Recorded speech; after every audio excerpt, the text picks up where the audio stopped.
Soka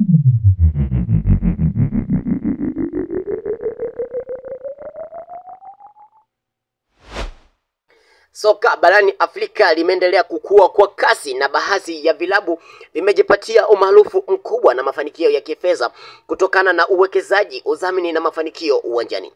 Hapa chini nimekuandalia orodha ya vilabu 10 matajiri zaidi barani Afrika kwa mwaka 2025 kwa kuzingatia thamani ya klabu, mapato ya mwaka, udhamini na mali zao.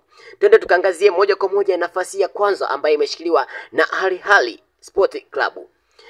Klabu hii yenye historia ndefu ni tajiri zaidi barani Afrika, ina mashabiki wengi, mafanikio mengi ya kimataifa na mapato makubwa kutoka kwa haki za matangazo na udhamini.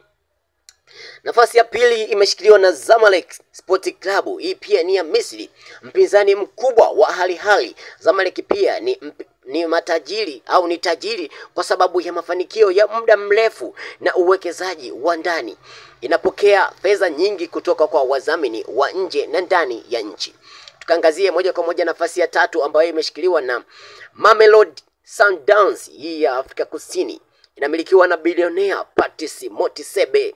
Klabu hii imewekeza sana katika miundombinu, teknolojia na usajili wa wachezaji wa hali ya juu. Tukaangazie nafasi ya 4 ambayo imeshikiliwa na Kaizer Chiefs. Hii pia ni Afrika Kusini.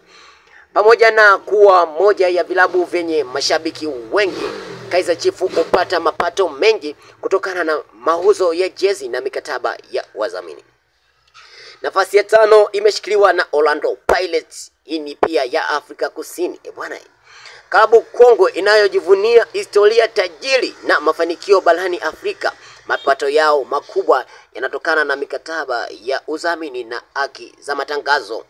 Tukangazie nafasi ya 6 bila kupoteza muda, imeshikiliwa na TP Mazembe ya DRC Congo. Inamilikiwa na tajiri mmoja ambaye anajulikana kwa Moise Katumbi. TP Mazembe ni klabu yenye miundombinu bora na mafanikio ya kimataifa, ikiwemo mataji ya CAF Champions League.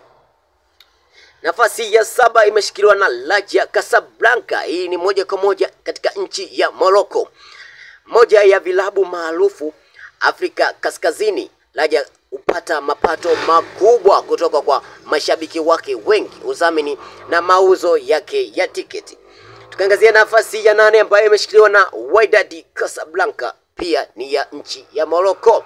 Wapinzani wa Raja, hawa ni wapinzani wakubwa wa Raja Casablanca. Wydad ni klabu yenye mafanikio makubwa Afrika, yenye thamani kubwa kutokana na mafanikio ya kisoka na usaidizi kutoka kwa wadhamini wa serikali na binafsi.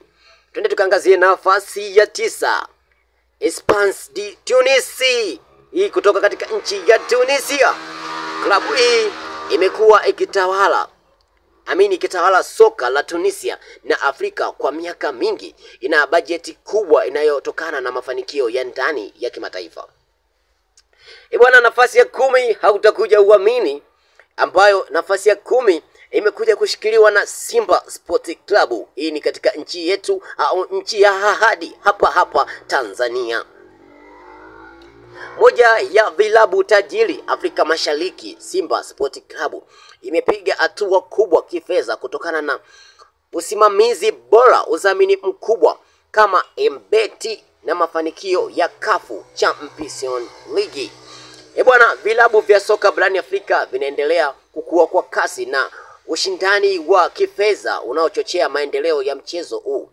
Uwekezaji katika miundombinu, usajili wa wachezaji bora na usimamizi wa kitaalamu na miundombinu kaza miongoni mwa sababu kuu zinazoibeba vilabu vya soka kuwa tajiri. Asante sana kwa kusikiliza hadi mwisho.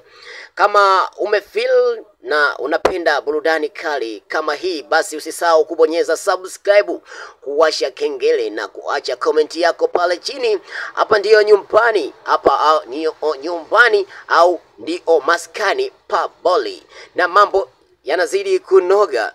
Tuwe pamoja hadi mwisho wa mwisho. Bwana, hii ni Soka Scope, inapiga stori za ukweli na stori za